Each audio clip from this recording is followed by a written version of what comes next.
আসসালামু আলাইকুম। ঈদ মোবারক। কাছে দূরে দেশে বিদেশে যে যেখান থেকে পবিত্র ঈদুল আজহা পালন করেছেন সবাইকে শুভেচ্ছা এবং ভালোবাসা। তো ঈদের দিনই আজকে বেশ কিছু নিউজ যেগুলো চোখে পড়েছে, এর মাঝখানে একটু খারাপ সংবাদ হচ্ছে যারা মার্কিন যুক্তরাষ্ট্রে বসবাস করেন আমাদের বাংলাদেশের ভাই বোনেরা। পাশাপাশি এটা বাংলাদেশের জন্য খারাপ সংবাদ বটে, অন্য কিছু না। বাংলাদেশের অর্থনীতি এটার মূল যে চাকা ধরতে গেলে সেটা প্রবাসী রেমিডেন্সের আয়ের উপরেই কিন্তু অনেকটা নির্ভরশীল। বিশেষ করে যখন বিশ্বজুড়ে ডলার সংকট চলছে, আর ডলারের দেশ আমেরিকা। আমরা জানি যে গেল কয়েক মাস যাবত বা গত এক বছর বা এর আগের সময় ধরে বাংলাদেশে যে রেমিটেন্স যায় এর বড় একটা অংশ কিন্তু এখন আমেরিকার যে প্রবাসী বাংলাদেশিরা আছেন তাদের মাধ্যমে যায়। এখন হঠাৎ করেই মার্কিন প্রেসিডেন্ট ডোনাল্ড ট্রাম্পের একটা নতুন নীতি আরোপিত হতে যাচ্ছে, আর এতে বাংলাদেশ হিউজ ক্ষতির মুখে পড়বে। সরকারে যেই থাকবেন তাকে বড় ধরনের ধাক্কা সামলাতে হবে। পাশাপাশি প্রবাসীদের জন্য একটু খারাপ সংবাদ যে আপনি বিদেশ থেকে এখন যে টাকা পাঠাচ্ছেন বাংলাদেশে, সেই রেমিটেন্সের উপর 3.5% হারে কর আরোপের প্রস্তাব এনেছে। মানে আপনাকে 3.5%, 100-তে $100 পাঠালে $3.5 আপনাকে ট্যাক্স দিতে হবে। এখন $3.5 ট্যাক্স দিয়ে যদি টাকা পাঠাইতে হয় তাহলে বাংলাদেশের কত পার্সেন্ট মানুষ ব্যাংকিং চ্যানেলে অথবা বৈধ পথে টাকাটা পাঠাবে? 100% এটা অবৈধ পথে কালো টাকা, হুন্ডি বা আরো বিভিন্ন নামে যেই অবৈধ টাকার লেনদেন আছে সেইটাই বেড়ে যাবে। দর্শক, মার্কিন প্রেসিডেন্ট ডোনাল্ড ট্রাম্পের একটা নতুন বিল হচ্ছে one big beautiful act.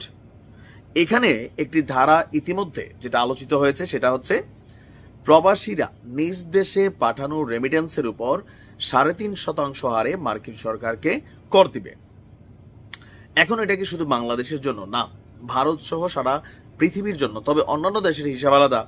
Bangladesh, Bharat, Pakistan এই দেশগুলো প্রবাসীদের আয়ের উপর অনেকটাই নির্ভরশীল।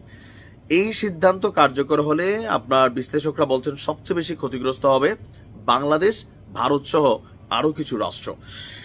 সংবাদ মাধ্যম বিবিসি তাদের প্রকাশিত এক প্রতিবেদনে এই তথ্য জানিয়ে বলছে, করটি চালু হলে বাংলাদেশের মতন দেশগুলো প্রতি বছর 12 থেকে 18 বিলিয়ন মার্কিন ডলার পর্যন্ত হারাতে পারে।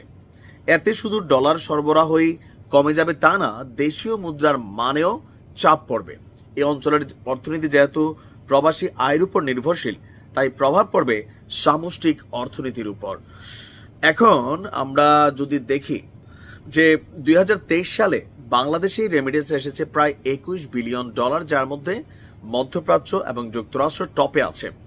তো এই প্রবাহ কমে গেলে দেশে বৈদেশিক মুদ্রার রিজার্ভ, টাকার মানের অবনতি, দৈনন্দিন যে পণ্যমূল্য আছে সেটারও দাম বেড়ে যাবে। এটি হলে বাংলাদেশ ব্যাংকে প্রায় বাজারের ডলার ছাড়তে হতে পারে, যার প্রভাব পড়বে আমদানি, ব্যয় এবং সামষ্টিক অর্থনীতিতে। এছাড়াও আপনার রেমিটেন্সে কর বাস্তবায়িত হলে শুধু অর্থনৈতিক ক্ষতি নয়, বিভিন্নভাবে পরিবারগুলো চাপের মুখে পড়বে। এখন এটা নিয়ে নানান আলোচনা চলছে, জল্পনা কল্পনা চলছে। তবে ট্রাম্প তার এই আইন বাস্তবায়ন করবে এমনটাই ধারণা করছে বিশ্লেষকরা। আর এতে বৈধ পথে বাংলাদেশের যে অর্থনীতির চাকা সেটা ঘুরতে গিয়া ভালোই বিপদে পড়বে বাংলাদেশ। টাকা ঢুকবে, তবে সেটা বৈধ পথে না, অবৈধ পথে। দেখা যাক আমেরিকা আসলে ফাইনালি এই বিলটা ফাইনাল করেই ফেলে কিনা। ভালো থাকুন।